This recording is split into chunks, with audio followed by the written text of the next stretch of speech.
안녕하세요. 오늘도 와주셔서 감사드리고요. 바로 사연을 읽어보겠습니다. 안녕하세요. 저는 아들을 하나 낳은 60대 엄마입니다. 요즘 세상이 변해도 참 많이 변하는 것 같아요. 나이가 들수록 머리가 하얘지고 주름만 생기고 있는데 저는 그걸 따라가지 못하는 사람인 것 같아 슬퍼지네요. 뒤처진 늙은이는 이제 그만 퇴장할 시간이 다가오나 봅니다.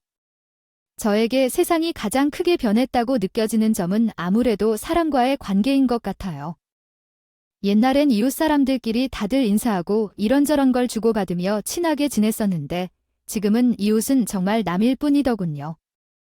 정이 사라진 것 같은 느낌이어서 옛날이 많이 그리워요. 그런데 사람과의 관계는 남남인 관계에서만 바뀐 게 아닌 것 같아요. 친구 관계도 예전과는 달라졌겠지만요. 무엇보다도 자식 관계, 그리고 특히 고부 관계가 많이 달라진 것 같더군요. 옛날에는 시어머니 하면 정말 무서운 존재였죠. 며느리라는 이유로 홀대받고 밥상까지 따로 받아 밥을 먹어야 했으며 반찬도 맛없는 것만 챙겨 먹을 수 있었어요. 그나마 세탁기가 생겨나서 다행이지. 그 전에는 빨래도 손으로 모든 것을 해결해야 했었는데 겨울이면 손이 얼 것만 같은 어중에도 시어머니 눈치에 따뜻한 물도 쓰지 못했었네요. 거기다 시부모님을 모시고 살아야 하는 것도 쉬운 게 아니었어요. 새로 만든 것과 5가지 반찬을 밥상에 채워놓지 않으면 밥을 먹을 수 없다는 시아버지는 지금 생각해도 참 너무 하셨었죠. 명절에는 또 저 혼자 모든 차례 음식을 준비해야 했는데 그 시절 저는 도대체 어떻게 버텼던 걸까요? 하지만 그 시절엔 그런 게 당연한 일이긴 했습니다. 사실 저뿐만이 아니라 대부분의 모든 며느리들이 그랬죠. 마을이 며느리지 사실상 시댁의 중 같은 느낌이었지만 그럼에도 그게 너무 당연해서 반항을 하거나 거역할 생각조차 할 수 없었던 그 시절이었습니다. 시부모님이 모두 돌아가셨을 땐 사실 그렇게 슬프지도 않았어요. 그냥 이제 종로릇도 끝이구나 하는 생각이 가장 먼저 들었죠. 그제야 해방된 것 같은 느낌이었고 그제야 시부모님은 저를 그렇게 대하셔야만 했던 걸까 하는 의문과 함께 원망하는 마음도 생겼어요. 그리고 마지막으로 돌아가신 시어머니의 영정사진을 보며 저는 시어머니께 말씀을 드렸죠. 어머니도 저처럼 힘든 삶을 살으셨겠죠. 그 옛날엔 저희 때보다 더요. 힘들었을지도 모르겠네요. 하지만 꼭 그러셨어야 했나요? 꼭 시어머니가 하셨던 일들을 저에게 물려줘야만 했던 건가요? 덕분에 저는 어머니가 이렇게 가셨음에도 눈물 한 방울 나오지가 않아요. 이걸로 만족하시나요? 그리고 전 한 가지 다짐을 했어요. 나중에 제가 누군가의 시어머니가 된다면 좋은 시어머니는 되지 못하더라도 절대 나쁜 시어머니는 되지 말자고. 내 며느리는 내가 겪었던 것들을 단 한 가지라도 겪지 않게끔 내가 먼저 잘하자고.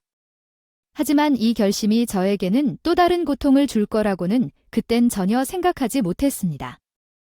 아들이 처음 결혼할 여자라고 한 아가씨를 데려왔을 때가 시작이었어요. 저희는 시골에 살고 있었는데 그 먼 시골까지 참 귀티나게 생긴 아가씨를 데려왔더군요. 그 아가씨가 바로 지금의 저희 며느리였죠. 시댁에 인사 오는데 편한 복장으로. 인사 오는 사람이 어디에 있겠어요? 며느리는 당연히 비싼 만큼 불편해 보이는 옷을 입고 왔었습니다. 그래서였을까? 그 며느리의 표정은 당연하게도 좋아 보이지는 않았어요. 힘들고 피곤한 기색이 많이 보였죠. 그 표정을 보니 전 너무 미안해서 다음부터는 굳이 이렇게 안 와도 된다. 피곤하면 오지 말고 전화만으로도 충분하다고 얘기했어요. 그런데 저의 말에 며느리는 그래도 돼요? 여기까지 오는데 정말 힘들어 죽는 줄 알았거든요. 그래도 우리 시어머니는 생각하시는 게 옛날 분 같지 않아서 다행이네요. 사실 여기 오면서 생각했던 게 정말 다 좋을 곳은 아니라고 생각했거든요. 그래서 시어멜 씨한테 여기 못 오겠다고 어떻게 말씀드릴까 고민했었는데 어머님이 먼저 그렇게 말씀해 주시니 감사하네요 라고 답하더군요. 시어머니를 처음 만나는 날 시어머니한테 그렇게 말하는 며느리라니. 잠시 대가 많이 변하긴 했다고 느꼈어요. 아마 저였으면 절대 그렇게 말하지 못했을 거예요. 그래서 며느리가 참 당돌한 아이구나라고 생각하긴 했습니다. 그래도 그때까진 그저 시대가 많이 변하고 며느리가 당당한 태도를 가졌을 뿐 나쁜 아이라고까진 생각하지 않았어요. 애초에 제가 먼저 꺼낸 말이었고 저는 며느리를 최대한 배려해주고 싶었으니까요. 그리고 며느리는 그 당돌한 면을 제외하면 흠을 잡을 곳은 없었어요. 집안도 좋았고 학력도 좋았고 외모도 예뻤어요. 결혼을 반대할 만한 사유라곤 하나도 없었죠. 거기다 집안에서 하는 사업을 물려받기 위해 그곳에서 일을 하고 있었는데 돈도 꽤나 많이 벌더군요. 그래서 저희는 당연히 결혼을 허락했어요. 물론 애초에 어떤 아이를 데려왔든요. 반대할 생각도 없었지만 며느리의 여러 상황들이 다 마음에 들기도 했어요. 그런데 결혼을 허락하자마자 며느리는 다시 한 번 더 확인을 하더군요. 정말 앞으로 인사드리러 오지 않아도 되는 거죠? 라고요? 실제로 그 이후 며느리는 저희 집을 찾아온 적이 한 번도 없었습니다. 명절인 설날이나 추석에 오지 않은 건 당연시 되어버렸죠. 솔직히 말씀드리자면 저도 사람인지라 그럴 때마다 조금 서운하긴 했어요. 하지만 이내 곧 배려해주기로 한 건 끝까지 배려해주자라고 다짐하며 마음을 다잡았죠. 그런데 왜 그런 거 있죠? 한쪽에서 너무 배려를 해주다 보면 사람을 얕잡아 보고 만만하게 보고 막 대하는 경우요. 저희 며느리가 그렇게 시작하더군요. 처음에 당당하다 내지 당돌하다고 느꼈던 태도들은 조금씩 정도가 심해지면서 속된 말로 싸가지가 없이 행동하기 시작했어요. 저희 남편이 자꾸 하기 전 몸이 안 좋아서 서울에 병원 검진을 받으러 간 날이었는데 사실 아픈 게 계획하고 아파지는 게 아니잖아요. 그러다 보니 갑작스레 갔던 거라 잘 곳도 알아보지 못하고 가게 됐거든요. 그게 금요일이었는데 병원 검진을 마친 후 주변에 잘 곳을 급하게 찾아봤지만 예약이 다 차 있더군요. 그래서 하는 수 없이 아들에게 전화를 걸어 하루만 신세를 질 수 있겠냐고 물어봤죠. 그런데 됐든 며느리가 전화를 뺏어봤더니 어머님, 지금 저희 집에 오시려고요 라며 갑작스레 미안하게 됐다고 해요. 아가, 당신의 이야기에서 감정을 나타내고 문장을 완성하기 위해 구두점을 추가하겠습니다. 네 시아버지 병원 때문에 갑자기 올라왔더니 잘 곳이 없어서 아니 올라오는 중에라도 미리 알아보려고 하셨어요죠. 그때라도 알아봤으면 충분히 예약하실 수 있었을 텐데. 아휴, 미안하다. 미처 생각을 못했어. 생각을 못했다 안 하신 거 아니고요? 응, 아니. 너 무슨 말이 그러니? 어차피 그 핑계로 아들 내서 하루 자면 되겠다 싶어서 일부러 예약 안 하신 거 아니냐고요? 아니, 그게 아니라 정말로 그럴 생각은 없었어. 아, 몰라요. 어쨌든 저희 집에서 못 자요. 어머님 아버님 드릴 이불도 없는데 어떻게 저희 집에서 재워드려요? 그리고 이렇게 사전에 얘기도 없이 시부모님이 찾아오는 거 굉장히 무례한 거예요. 저는 이런 거 용납 못합니다. 어떻게든 찾아보면 어딘가 잘 곳은 있을 테니까 알아서 찾아보세요. 쇠고생계 숙박업소인데 어디 하나 잘 곳이 없을까? 아니, 이 찜질방도 많잖아요. 아셨죠? 더 할 말은 없으실 테니 이만 끊을게요. 이러더군요. 그대의 기분이 참 그래요. 요즘엔 신혼집 함부로 드나드는 거 아니라고는 하니까 며느리가 싫어할 수도 있다고는 생각합니다. 아니, 그렇게 이해하려고 노력했어요. 하지만 같은 말이라도 말은 다르게 할 수는 있잖아요. 아니면 최소한 적당한 핑계를 대고 예의 있게 거절을 한다거나. 그런 것도 없이 저렇게 짜증을 내며 말았는데 대체 그게 어느 나라의 예의인 건가요? 그제야 다 나쁜 시어머니가 되지 않으려고 배려를 해줬더니 얘가 나를 아예 만만하게 보고 있다구나 라는 생각이 들었어요. 이건 고부관계를 떠나서 사람과 사람 간에 이렇게 예의 없이 대하는 경우는 없잖아요. 거기다 거기서 끝이 아니었어요.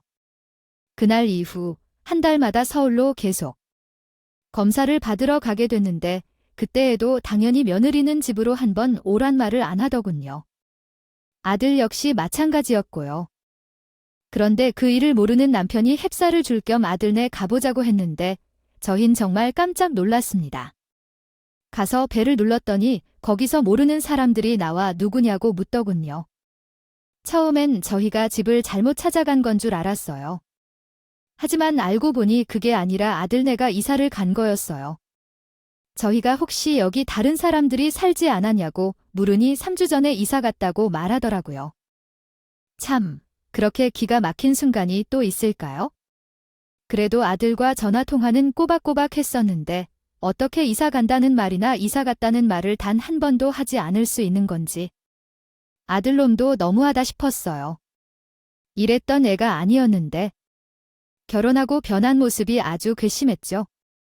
아무리 바쁘고 정신이 없었다고는 해도, 아니 어차피 우리가 그 집에 갈 게 아니라고는 해도 예의상 그런 건 얘기하는 게 보통이잖아요. 저는 아들에게 곧장 전화를 걸었어요. 그리고 지금 줄게 있어서 잠깐 들렸는데 이사 갔다고 하더라. 어떻게 된 거냐고 물었죠.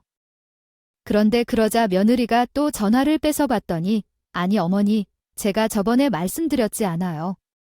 사전에 얘기도 없이 찾아오는 건 예의가 아니라고요. 그런데 그렇게 말한 지 얼마나 됐다고 이제 나의 말도 없이 집을 찾아오세요. 아니, 뭐 주님께서 잠깐 들린 게야 뭐 줄게 있든 없든 얘기는 미리 하셨어야죠까.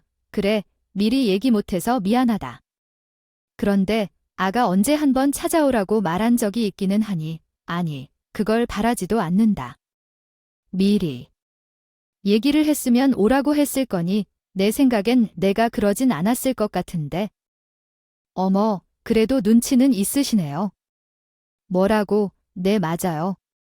아마 미리 얘기하셔도 오지 말라고 했었겠죠? 요즘 어떤 시어머니가 결혼한 아들 집에 찾아가나요? 부부의 사생활이 있는 법인데. 아니, 그래도 이사가고 그런 곳 말해줄 수 있잖아. 그럼 적어도 헛걸음은 안 했겠지? 애초에 찾아오려고 한 어머님이 잘못하신 거죠. 그리고 솔직히 말씀드릴까요? 저번에 어머님이 전화 주셔서 놓고 가려고 하신 거, 그때부터 신경이 많이 쓰였어요. 매달 올라오신다고 하던데 언제 또 그런 일이 있으실까 걱정도 되고 부담도 많이 됐죠. 오늘 같은 일이 분명 생길 것 같은 느낌이 들더라고요. 그래서 집도 이사한 거예요. 어머니 아버님 갑자기 저희 집에 쳐들어오실까 봐요. 뭐, 쳐들어가 아니, 우리가 무슨 전쟁을 한 사이야? 쳐들어가긴 뭘 쳐들어가 뭐 너는 말을 왜 그렇게 하니? 그래도 시어머니이고 연장자인데. 아, 예의는 지켜야 할 거 아니야? 그리고 부담이 되면 얼마나 된다고 이사까지 해. 그게 말이 되는 거니? 예의는 어머님이 안 지키시는데 제가 지켜야 할 이유가 있나요? 그리고요, 전 집에 친구도 안 불러요. 예민해서 하루에 몇 번을 청소하는데요. 제가 2분 오시면 제 몸만 아파질 것 같거든요. 그러니까 전해주실 게 있으면 그냥 택배로 보내주세요. 주소는 뭐, 나중에 알려드릴게요. 이렇게 말하는데 그땐 남편이 가기 전에 제가 뒷목 잡고 쓰러지겠다는 생각이 들었어요. 혈압이 확 오르더라고요. 하지만 계속 말해봐야 아무런 의미가 없었죠. 며느리에게 전 말도 없이 찾아오려고만 하는 못된 시어머니일 뿐이었으니까요. 그 이후 저는 한동안 아들에게는 전화도 하지 않았습니다. 목소리만 들어도 며느리가 했던 말들이 계속 다시 떠오를 것 같아서요. 그리고 누워서 침 뱉는 일인 걸 알지만 다시 한번 아들도 똑같은 놈이에요. 아들이라도 며느리와 생각이 달랐다면 적어도 자기가 먼저 전화를 했겠죠. 아들도 옆에서 통화를 들었을 테니 상황은 아는 게 당연하잖아요. 하지만 그럼에도 아들 역시 먼저 전화를 걸지 않았다는 건 아들이나 며느리나 똑같단 뜻이겠죠. 저희는 그렇게 3년여간의 시간을 연락도 없이 보내게 됐어요. 거의 인연을 끊은 거나 다름없다고 생각하며 살았어요. 그게 차라리 속이 편했거든요. 그런데 3년여간 남편의 병세는 더 악화되어서 결국엔 병원에 입원해야 되는 경우가 있었어요. 발생했습니다. 그리고 살 날이 많이 남지 않았다는 의사의 통보도 있었죠. 상황이 그쯤 되니 아들러의 연락을 안 할 수가 없더군요. 그래도 아버지가 세상을 떠날 수 있다는데 아들이 알고 있긴 해야죠. 아니, 알고 있는 것만이 아니라 얼굴은 비추는 게 도리라고 생각했어요. 아들은 연락을 받은 뒤 병문안을 오긴 하더군요. 하지만 며느리는 이것조차 오지 않았어요. 어린 손녀 때문에 갈 수가 없다는 핑계로 참. 사실 손녀가 생겼다는 것도 이때 처음 알았습니다. 3년간 연락이 없었으니 당연하다면 당연한 거겠지만요. 죽음이 다가오는 상황에서 저희 남편도 점점 배신감이 깊어지는 것 같더군요. 아들이 기껏 병문안을 오긴 했지만 남편은 아들을 볼 때마다 혀를 끌끌 차며 등을 돌려 눕곤 했어요. 그러던 중 하루는 아들이 술에 잔뜩 취해서 병원을 찾아오더군요. 그러더니 생각지도 못하게 엉엉 울면서 자기 상황을 설명하는데 알고 보니 며느리가 물려받은 사업이 위기가 찾아왔었다고 해요. 사도 어른이 돌아가신 지 2년쯤 됐는데 모르던 채무를 알게 됐고 집안에는 압류딱지가 덕지덕지 붙었다더군요. 저희를 못 오게 했던 것도 사실 그것 때문이라고 했어요. 엄마, 우리 집 꼴이 그 꼴이 났는데 어떻게 엄마랑 아빠를 집으로 초대해? 우리 와이프도 그것 때문에 그런 거니까 너무 안 좋게 보지 마. 사업 때문에 예민해져 있기도 했으니까. 이사 간 곳도 그것 때문에 간 거지. 다른 일도 없었고 아들의 말을 들으니 그제야 상황이 납득하더군요. 그리고 계속 얘기를 들어봤는데 아들네는 지금도 힘들게 살고 있는 것 같았어요. 여전히 사업은 위태위태한 상황이었고 없는 살림에 애까지 나와 키우려니 더 힘들어 보였죠. 그 다음 날 남편은 이른 새벽부터 일어나서 바쁘게 무언가를 정리하더군요. 꼭두 새벽부터 뭐 하나 싶어 지켜봤더니 아들에게 일단 채무를 막을 정도의 돈을 마련해 주려고 하더군요. 오줌 돼서는 정리가 다 끝났는지 아들네를 풀으라고 했어요. 저는 곧 아들네에게 연락을 했습니다. 아버지가 유산으로 미리 물려주시려고 하니 병원으로 오라고요. 그런데 놀라운 건 그동안 딸 때문에 못 온다는 며느리는 30분 만에 병원으로 왔다는 사실이었어요. 아, 그래요. 물론 그동안은 사정이 있었으니 그런 거겠고 이제는 그게 다 알려졌으니 찾아온 거라고 생각할 수도 있었겠지만 저희 남편은 그렇게 느껴지지 않았던 것 같아요. 당신도 봤지? 돈 준다니까 내가 오는 거는 이제 상황이 알려졌으니까 온 거겠지. 그 상황을 알리기 싫다고 나 죽는다는데도 찾아오지 않았다는 게 말이 돼? 저건 그냥 마음이 없었다는 거야? 이제 두고 봐. 일단 급한 불을 끌 정도만 돈 주면서 전 재산을 주는 거라고 말해놨어. 아마 나가고 나서는 당신 거들떠보지도 않을 걸. 노후 비참해지지 않으려면 당신 목 잘 지켜. 저에게 이렇게 당부하더군요. 저는 그래도 큰 돈까지 쥐어주며 도와줬는데 설마 모른 척하는 사람이 있을까 싶긴 했지만 남편은 계속 신신당부를 하기에 알았다고 답했습니다. 그런데 남편은 거기서 성이 찾아났는지 남은 재산들로 저에게 건물을 하나 사주려고 하더군요. 평생 농사지으며 모아놨던 돈 그리고 그 땅들을 처분한 돈으로 저는 그게 얼마인지도 몰랐었는데 생각보다 훨씬 큰 돈이더라고요. 그 돈으로 아픈 와중에도 고르고 골라 제 명의로 건물 하나를 매입해 주었어요. 꿈에서도 똑같은 건물을 봤다면서 지게 저의 생명줄이 될 거라면서요. 그 남편의 표정은 편안해 보이더군요. 자기가 가고 난 뒤의 일은 더 이상 걱정이 되지 않는 듯 했어요. 그리고 이틀 뒤 남편은 편안한 얼굴로 세상을 떠나갔습니다. 며느리는 장례식장에 와서도 손녀 핑계로 잠깐 인사만 하고 가더군요. 덕분에 잘 해결됐다거나 감사하다는 인사 한 번도 하지 않았어요. 과연 남편의 말 맞다나 마치 있는 돈 받아서 이젠 얻을 게 없다는 태도더군요. 그걸 보니 남편의 말이 옳았구나 싶었어요.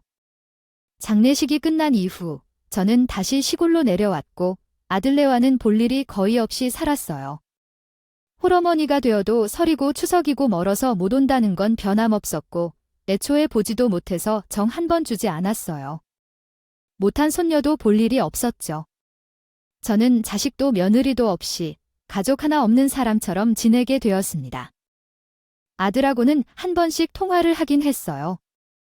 바쁘다는 핑계로 그것조차 한 달에 한 번 하는 꼴이었지만 그런데 어느 날 아들놈이 웬일인지 제가 해주는 청국장하고 밥이 너무 먹고 싶다고 하더군요.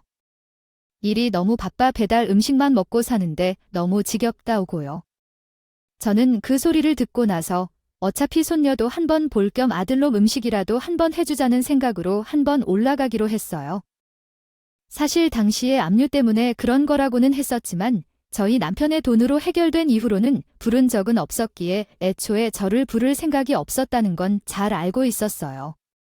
하지만 미워도 자식은 자식이니까 챙겨줄 건 챙겨주자는 생각으로요. 청국장을 끓였어요. 다만 이번에는 가기 전에 미리 연락을 했어요. 가기 전에 연락을 안 했다가 또 며느리한테 무슨 소리를 들을지 모르니까요. 아들한테 몇 시쯤 찾아갈 거라고 말을 한 뒤 아들이 알려준 주소로 찾아가 배를 눌렀죠. 그래도 전해준 돈이 있으니 죽음은 며느리의 태도가 다르지 않을까 하는 작은 기대와 함께해요. 하지만 배를 오는 순간 며느리가 소스라치게 놀라며 문을 열어주더군요. 그러고는 어떻게 찾아왔냐? 아들한테 연락을 하신 거냐? 자긴들은 적도 없는데 이러시면 곤란하다는 등의 난 처음만 표시할 뿐이었어요. 물론 전과는 다르게 직접적으로 짜증을 내는 건 아니었지만 그래도 눈치가 보이더군요. 저는 서둘러 음식만 정리해 놓은 뒤 짐을 챙겨 나왔어요. 그런데 문이 열린 순간 배달원이 뛰어오며 봉지를 건네주더군요. 아들 말대로 아침 첫 끼부터 배달을 시켜 먹는 모양이었어요. 전 조용히 음식 봉투만 안으로 넣어주고 문을 닫으려는데 그 순간 제 귀를 사로잡는 짜증 섞인 며느리의 목소리와 스피커폰으로 통화하는 아들의 목소리가 같이 들리더군요. 여보, 지금 내 기분이 어떤지 알아? 갑자기 나한테 말도 없이 이게 뭐냐고? 어머니가 왜 우리 집을 말도 없이 찾아오냔 말이야? 그게 미안. 내가 요즘 배달 음식만 먹다 보니까 전국장이 땡겨서 엄마가 해주는 게 먹고 싶다고 말했었거든. 그리고 엄마가 그거 해준다고 올라오겠다고 했었는데 바빠서 자기한테 말한다는 것 깜빡했어. 정말 미안해. 아니, 청국장. 무슨 청국장이야? 집에 냄새. 별일 있어. 먹을 거면 자기만 혼자 가서 먹던가. 알았어. 미안해. 다음부터는 어요. 진짜 만약 한 번만 더 오면 또 이사가 버릴 테니까 그런 줄 알아? 아니다. 아예 저 노친네 발들였던 시간째서 자기 밖에 세워놔야겠어. 얼어 죽어봐야 자기 엄마 부를 생각을 안 하지? 애초에 자기도 문제인 거라니까 중간에서 커트 못하고 그렇게 행동하는데 이런 상황이 안 생기고 배겨. 알았어. 알았어. 미안해. 확 풀어. 응. 이런 통화 소리가 들리는데 참, 내 기탁 풀리더군요.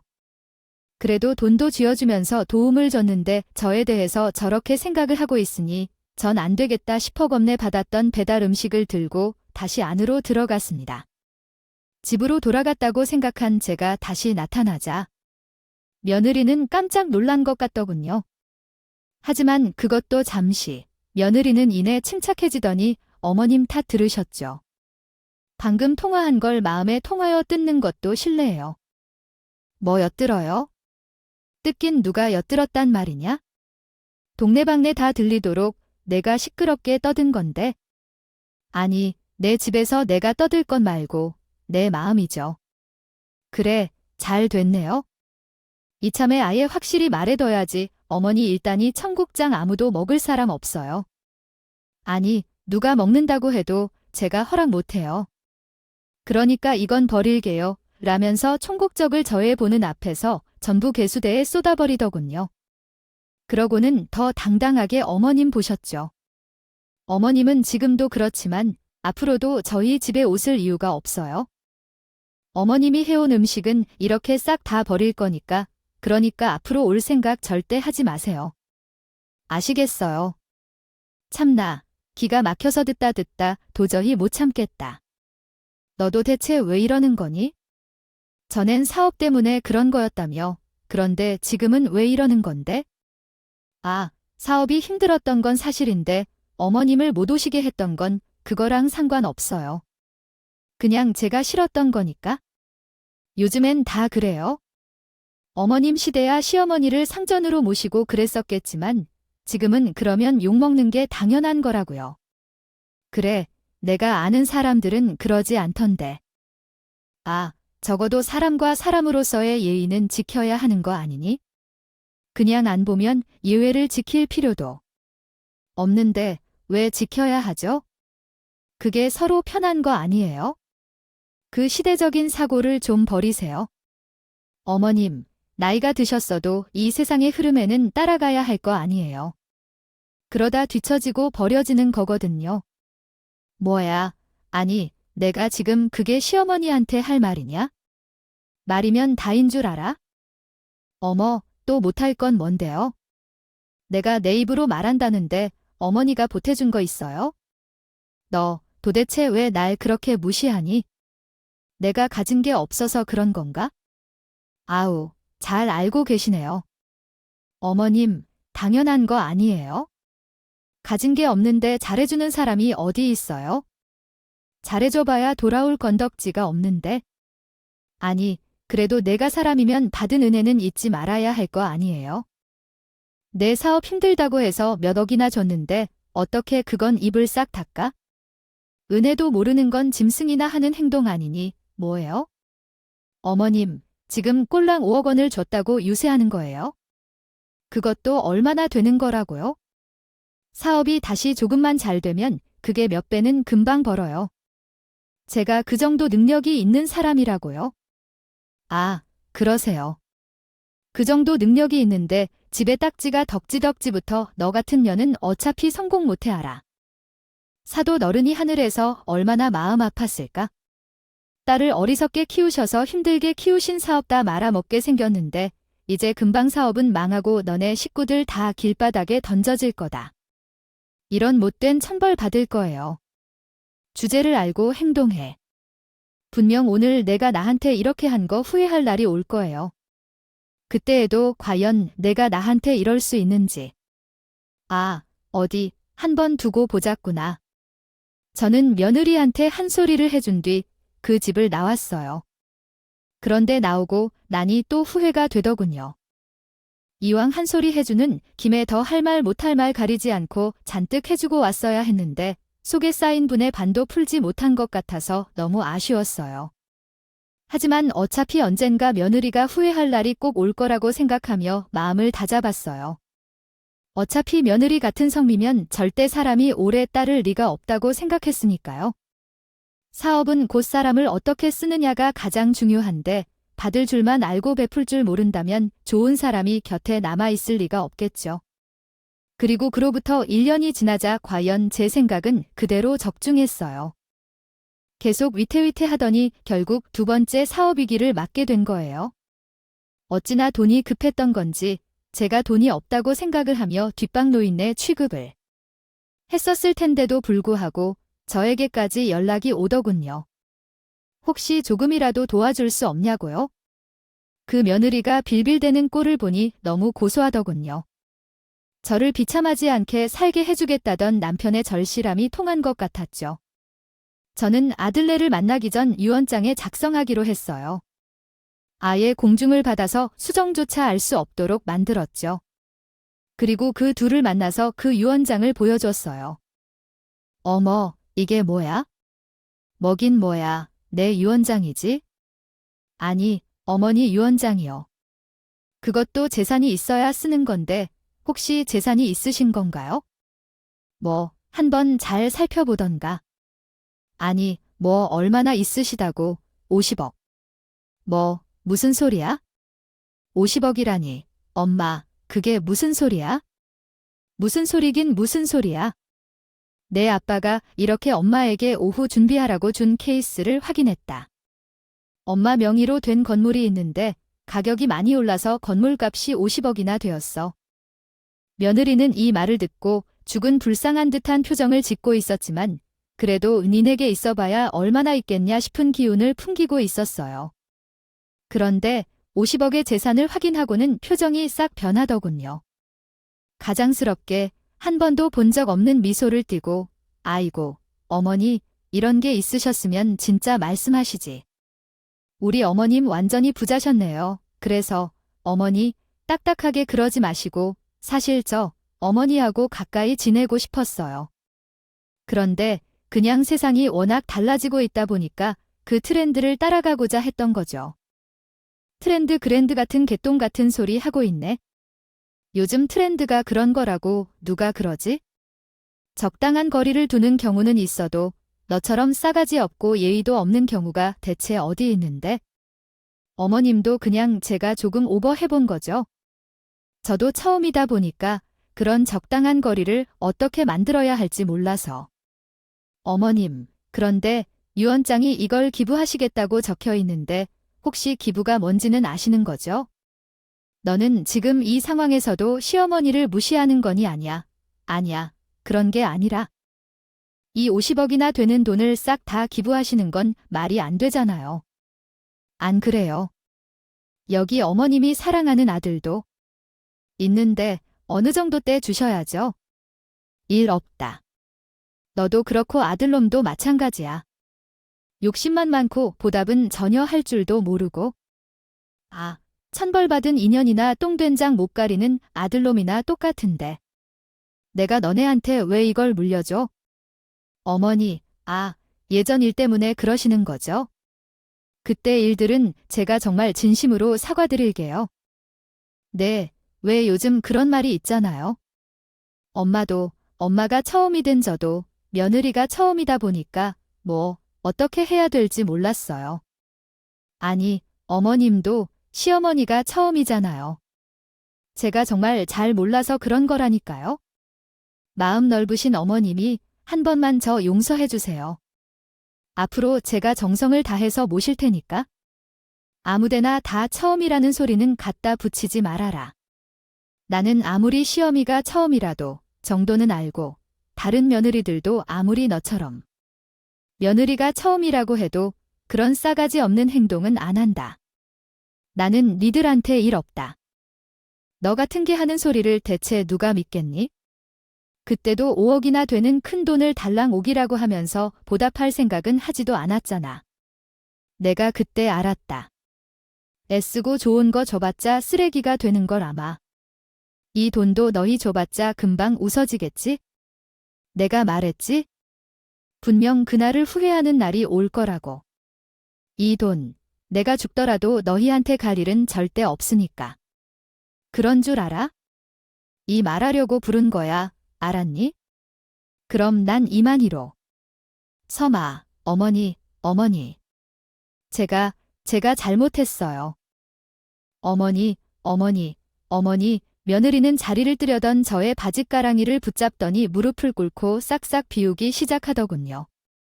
능구렁이같이 저를 회유하려고 하더니 그게 먹히지 않자 그제야 빌기 시작한 거죠. 저는 처음으로 며느리의 간절한 표정을 보자 10년 묵은 체증이 드디어 가시는 것 같았어요. 아들 역시 며느리가 그러자 곧 따라서 하더군요. 며느리도 며느리였지만 아들도 참 못났다 싶었어요.